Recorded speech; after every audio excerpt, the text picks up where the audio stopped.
Hervé, tu es président d'Euro-Lorraine, tu as créé ta propre entreprise qui travaille sur les enjeux de l'environnement, justement, avec, si j'ai bien compris, hein, enfin, éviter la retombée des particules des entreprises et de leur cheminée sur les communautés, sur les sociétés, sur l'environnement.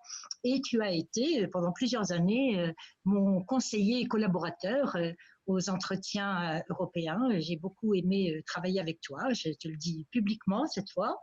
Et Anna Véronica, tu es chercheuse en fait à l'Institut Herder en Allemagne et tu es une historienne en fait de l'énergie et tu as beaucoup travaillé sur les enjeux de la sécurité nucléaire. Donc, c'est pas un sujet tout neuf pour toi.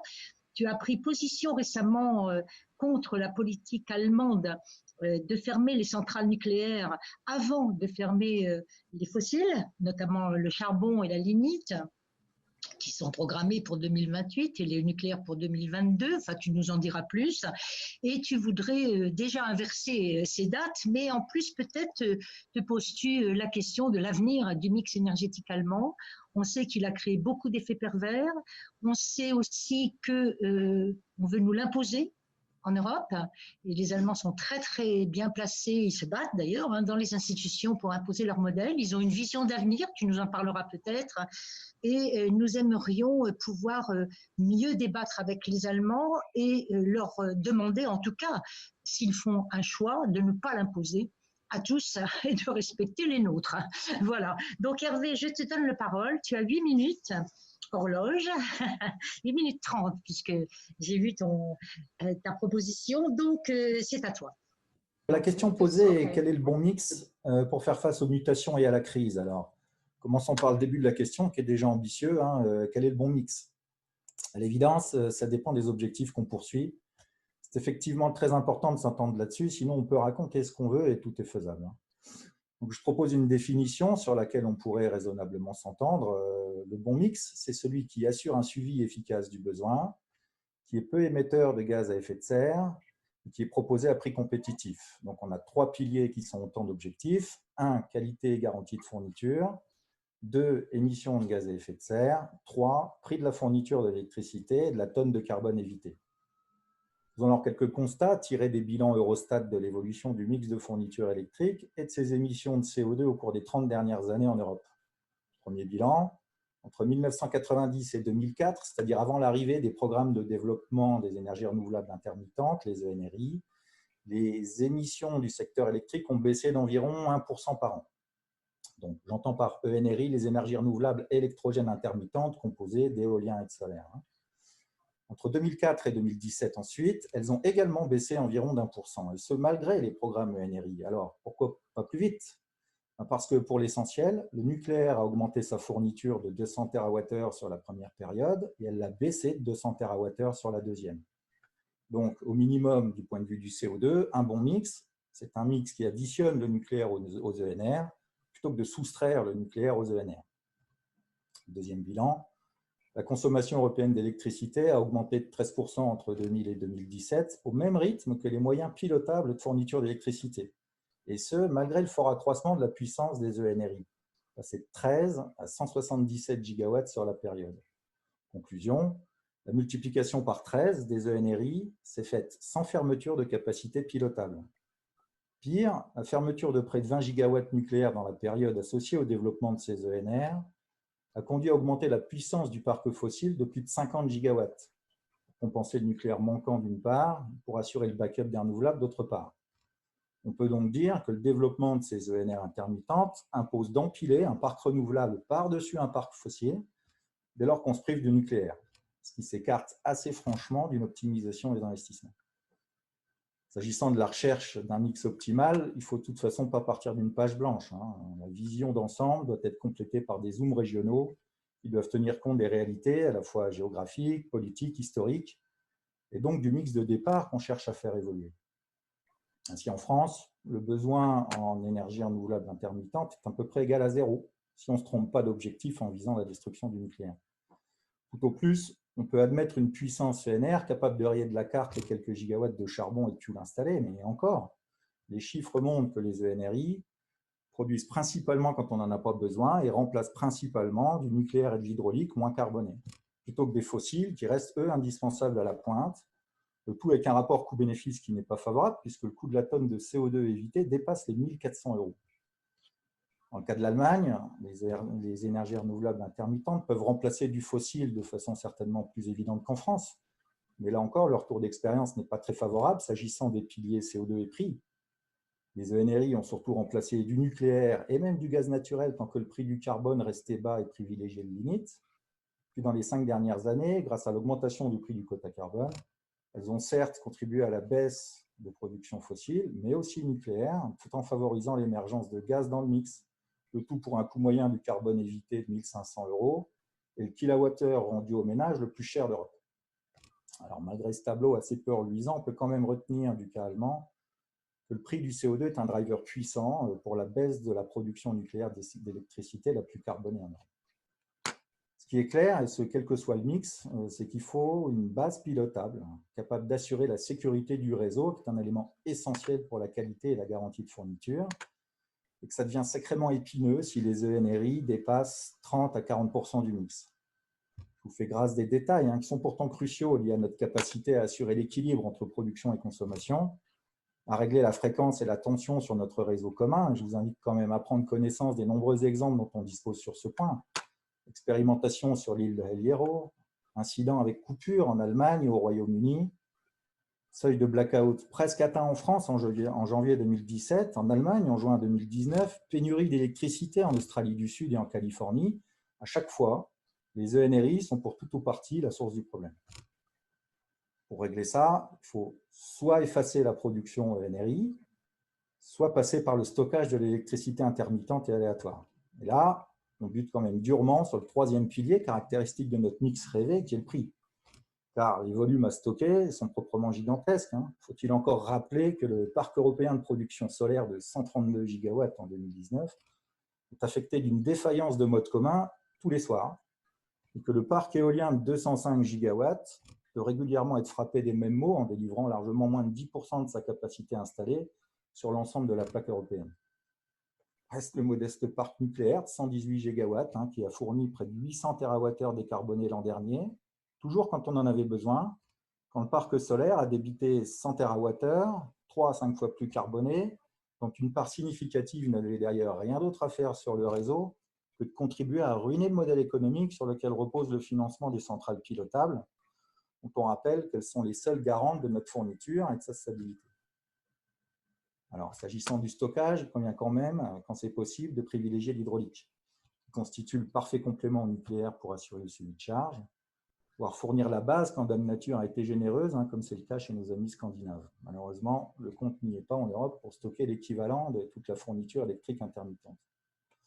Et cette remarque met quand même en lumière un point clé qui devrait inciter les institutions comme les États membres à avoir une véritable approche européenne du mix, car les complémentarités géographiques sont puissantes, les complémentarités technologiques ne le sont pas moins, de sorte qu'il serait grand temps de permettre aux États membres, comme ça s'est construit entre le Danemark, la Suède et la Norvège, qui mutualisent leurs ressources, de coopérer librement, à la carte, sans discrimination des sources, mais avec les drivers les plus pertinents, le prix de l'électricité, la sécurité de fourniture et le coût du carbone évité.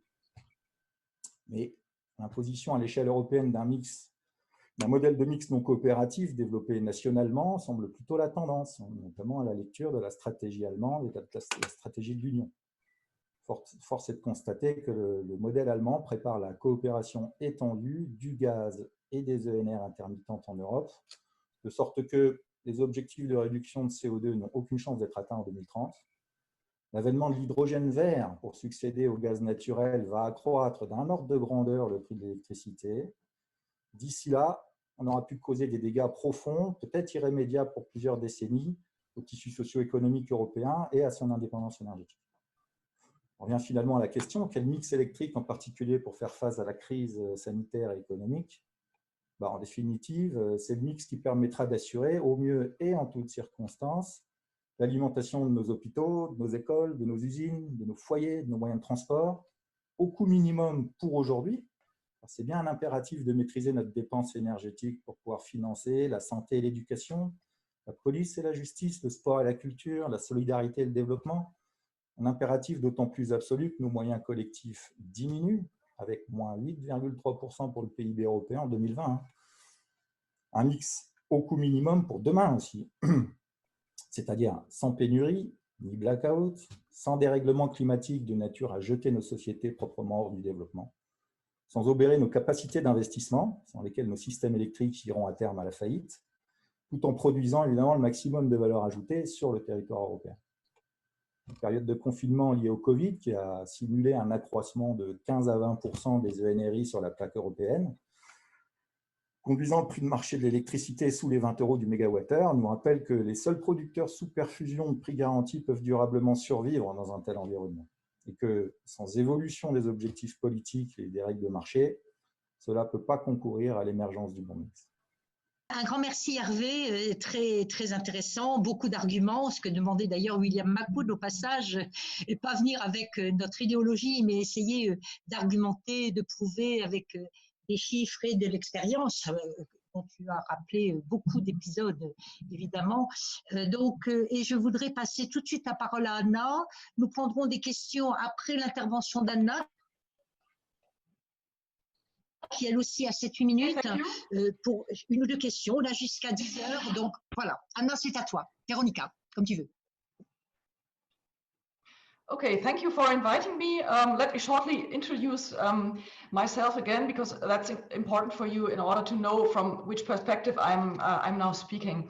I'm a historian. I'm specializing in Eastern Europe and technology, and I did several years of research on nuclear safety cultures, nuclear workplaces as a participant, as observer at nuclear power plants. So I'm relatively well acquainted with nuclear work, with nuclear workplaces and nuclear safety cultures as a inside or embedded researcher. I did in Eastern Europe and in several German nuclear power plants. So this is in a way my expertise. I am doing that in the framework of a collaborative research center called Dynamics of Security. So it's security research, and I am there as a principal investigator who is foremostly concerned with nuclear safety issues and the history of nuclear safety. So when I was doing my research at European nuclear power plants, this was approximately the same time, the post-Fukushima period, when Germany began to phase out its nuclear power share of electricity generation. All about in the year 2000, we had still 30% of our electricity generation share was nuclear. So we were really, if we would have gone further with that, adding renewables to this 30% share of nuclear, I suppose we already would have gained our climate goals much better than we have indeed. But what happened indeed was the other way around. After Fukushima, there was a great public pressure, NGO pressure on the German government to phase out nuclear, and this was done. There was a majority decision of our parliament to phase out nuclear by 2022. So the situation as it is now, we have still 6 nuclear power plants in operation. This is about 8,000 megawatts of nuclear installed generation. And they are accounting for about 61 terawatt hours per year of our electricity generation in Germany. That's still about 12% of Germany's electricity. And what we are seeing now, after this great endeavor to develop renewables, to phase out nuclear, we have the structural problem that Germany, first of all, concentrated upon non-reliable, variable renewables, so a specific choice in the field of renewables, and we now have the problem of backup or of electricity storage. We have almost no storage facilities. This has still to be developed. So in principle, Germany is relying on, if we have weather conditions as in the last week, we had only from 12 to 20% of renewables in our grid. And the rest, of course, is provided by lignite plants and by nuclear plants.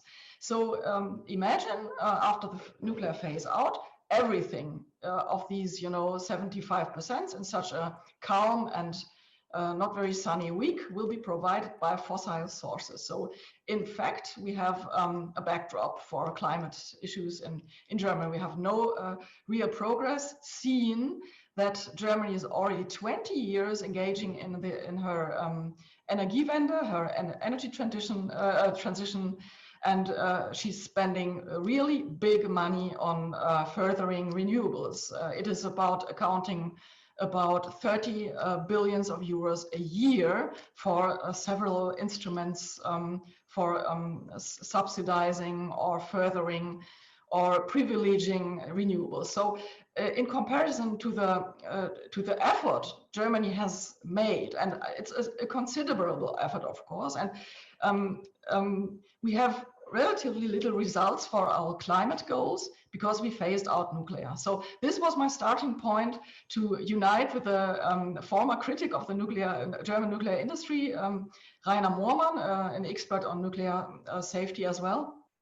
And we wrote a memorandum, and we argued in favor of an inverse phase out. So phase out lignite at first and then nuclear. So we will gain about 10% of our carbon emissions. We can avoid. And so this was our position, and it really released a large public discussion in Germany.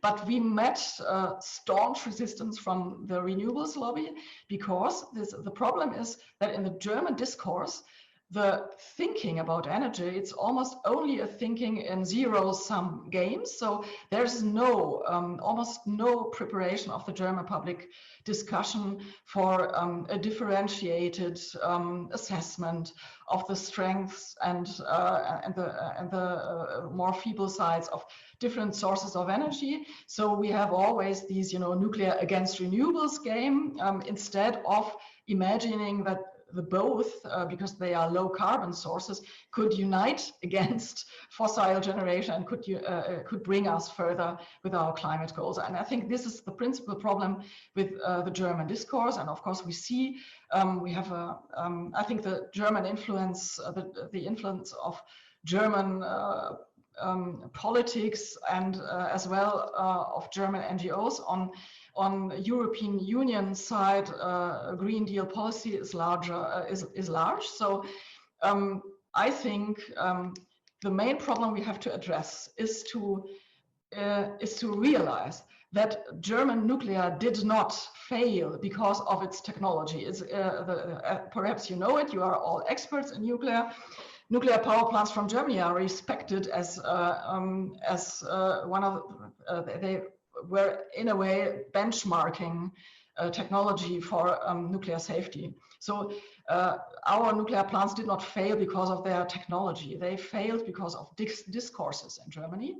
And I think we really, if we want to drive forward a complex and integrated strategy of renewables and nuclear, we first to have address the discourse, and we first to have to try to open the discourse, first of all, in these countries as Germany. But, and now this is my last word, and I'm coming to my conclusion, since I am an expert on Eastern Europe as well, and I am observing the situation as it is in Poland or Ukraine or Czechoslovakia or Hungary, we see that these countries decided to include nuclear into their decarb strategy, and they of course face pressure from Berlin to do not so. We have it is really an issue between Berlin and Warsaw at the moment, because Berlin doesn't like to have Polish nuclear power plants, perhaps at its border. So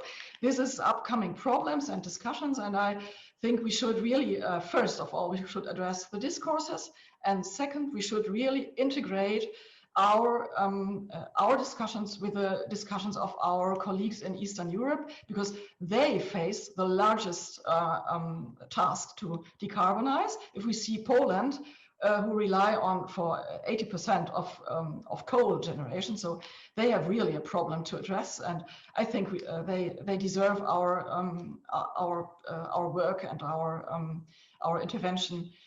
First of all, on the European Union level. So thank you very much. I'm looking forward to the discussion.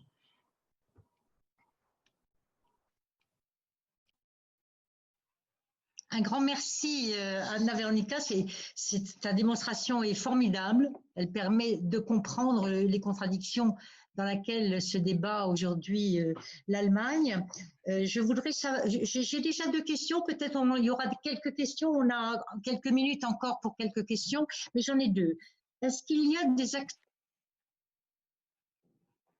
en Allemagne susceptibles de se mobiliser pour travailler avec d'autres pays? Tu as cité la République tchèque, la Hongrie, la Pologne, évidemment, pour inverser ou infléchir la politique gouvernementale. Ça, c'est ma première question, et européenne, parce que ne nions pas que les Allemands sont très puissants en Europe et ont gagné sur la politique énergétique. Et je voudrais rappeler d'ailleurs qu'avec Rolf Linkor, que tu as peut-être connu, qui est un physicien nucléaire, nous avons organisé en 2006 à Berlin, je crois que c'est le seul colloque européen qui avait eu lieu avec les entretiens européens, un débat sur l'avenir du nucléaire en Europe et en Allemagne, puisque on parlait aussi d'un futur du nucléaire. C'était avant Fukushima. Et puis pour appuyer ce que tu dis sur la pression allemande vis-à-vis de ses voisins, en 2013, nous avons organisé un colloque à Varsovie et qu'on a décentralisé en Poméranie. Et pendant le colloque, nous avons reçu 40 000 signatures allemandes contre le projet des centrales en Poméranie que la Pologne avait déjà mis à son ordre du jour. Bon. C'est pas pour ça que ça n'a pas abouti à ce moment-là. D'énormes problèmes, évidemment, d'investisseurs, de partenariats d'investisseurs, puisque chacun s'attendait sur les garanties à apporter à la construction d'un parc en Pologne. Nous aurons d'ailleurs Michel Kurtyka dans ce colloque qui nous expliquera un petit peu où on en est maintenant et comment il va pouvoir, avec d'autres, réussir cette fois-ci le challenge nucléaire en Pologne et effectivement réduire le charbon, puisque c'est 90% de sa production électrique. Est-ce que tu peux nous dire quelques mots sur les acteurs en Allemagne?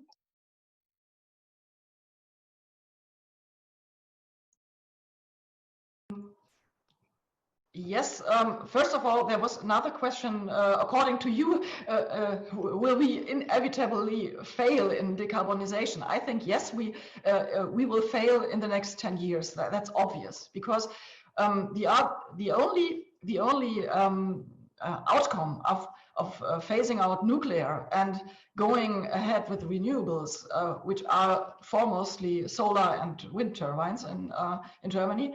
So the outcome is that we will be relying, if you want to phase out coal as well, which is already planned in Germany as well until 2038. So the only result will be relying on natural gas, and as we know, the specific emissions of natural gas explicitly these types of gas turbines, which will be needed to follow the intermittently working renewables, they have very high specific CO2 emissions, and they have in a way, this is no solution, of course, for a German backup. So everything depends on developing storage infrastructure. This is really expensive and it's not very energy efficient. So the problem is nobody wants to invest to it. So now Germany is looking for an approach to further these instruments, so to build a new infrastructure in order to cope with the problems we caused by building this renewables infrastructure. So I think my prognosis is that at least by the next 15 years, Germany will not meet these climate goals. The other questions, who are the stakeholders we could address? Of course, we have large parts in even our dominant parties in our parliament, for example, the Christian Democrats or the Social Democrats. We have such, silent fractions of people who, in a way, know that industrial policy cannot go, cannot continue that way, that we are running into large difficulties in continuing like that. But that's again the discourse thing. So far in Germany, it's regarded to be toxic to make a commitment for nuclear or for discussing nuclear again, or phasing out the phase out, so on. Yes. So even in the Greens, I heard, people say to me, in a way, you are right. But if I do that, if I declare that publicly, I will lose my mandate. They will not take me on the list for the next election again. So of course, there's the problem in Germany is that the discussion is so highly toxic and so highly controversial because of this historical background, all these, historical conflicts over nuclear in Western Germany. In Eastern Germany, we have almost no problem because Eastern Germans, they do not share that experience of these nuclear, controversies and fights in the 70s and 80s in Western Germany. And the Eastern Germans are really pragmatic. If I discuss with the Eastern Germans, as a rule, they have almost no problems with nuclear. But this thing is that Western Germans are dominating the discourse in Germany, and this is, of course, now I had some hope to join the climate movement and to have a discussion with them.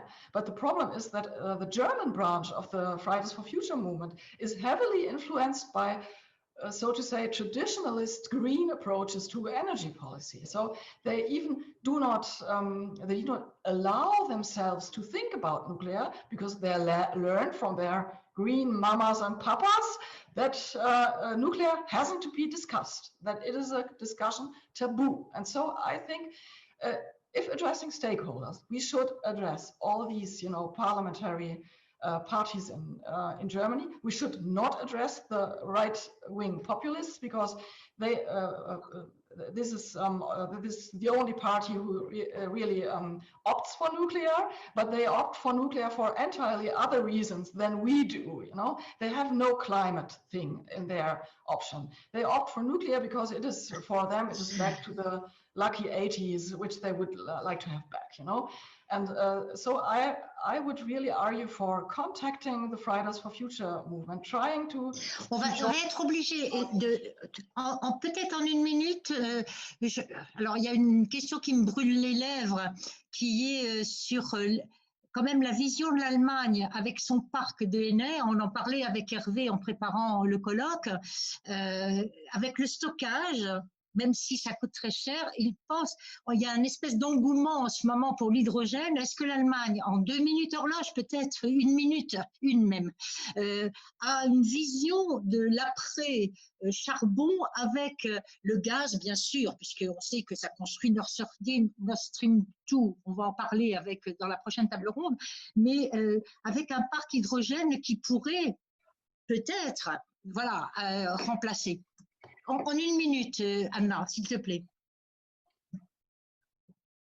Yes, of course, this is the new trend in the German discussion. Now they see that there's upcoming problems with all this storage facility infrastructure, which we do not have. So the new trend is arguing in favor of hydrogen, and you know that, of course, you can have a large share of hydrogen in our natural gas grid, and so the idea is to use the wind turbine generation surplus on windy days to feed electrolysis and then to to methanize it and to have green gas in order then to make electricity in gas plants.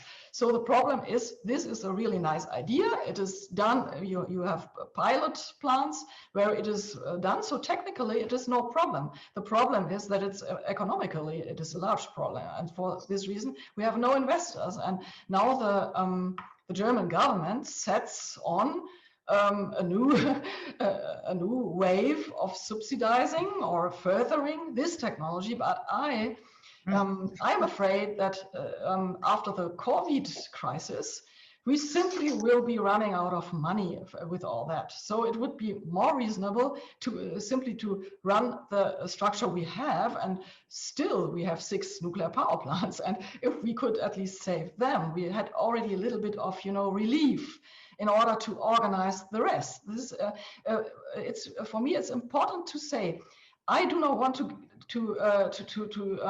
make these zero-sum games. Merci beaucoup. I'm not against renewables. Je te remercie beaucoup.